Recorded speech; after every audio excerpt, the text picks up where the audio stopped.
Una date? Kabisa. Uko sure una date? Okay, huyu amesema na date. Hadi Zora anacheka sana kwenye background. Zora anacheka sana. Manager, patia Zora hapo yoga atakunywa bana. Juu akose kucheka hapo. Okay, sasa tuambie manzi yake anaitwa nani? Anaitwa IV. IV anakujua na jina gani? Pretty Boy Rayma. Pretty Boy Rayma. Sasa uko sure leo tukiza pigia IV sima atasema ni Pretty Boy na date? Si ndio? Hadi Zora ameshangaa sana. Zora, leo wacha tumpigie manzi yake simu ndo tuweze kuconfirm. Sawa?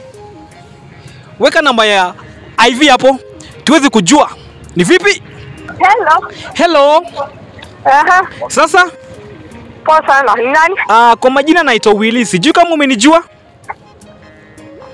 Willy KG ama? Willy Pendo KG wa kufanya unajua content yangu inakuanga gani? Naijua. Kama unaijua hebu niambie ni gani? Loyalty test ama? Exactly. Sasa leo nimepatana na chali yako hapo hivi.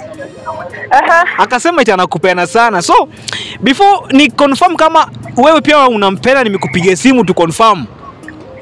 Ati anaitwa nani? Tuambie tu anaitwa nani? Sasa Pretty Boy. Wow. Hey, na niliwaambia kuna true love hapa. Wewe Pretty Boy huyu anapendwa sana. Hadi hata Zora anashangaa. Mapenzi iko Zora, acha kushangaa. Mapenzi iko hapo hivi. Okay, Pretty Boy, ambia IV wako pale maneno moja. I love you so much. You love her so much? So much, like so much. Okay, like so much.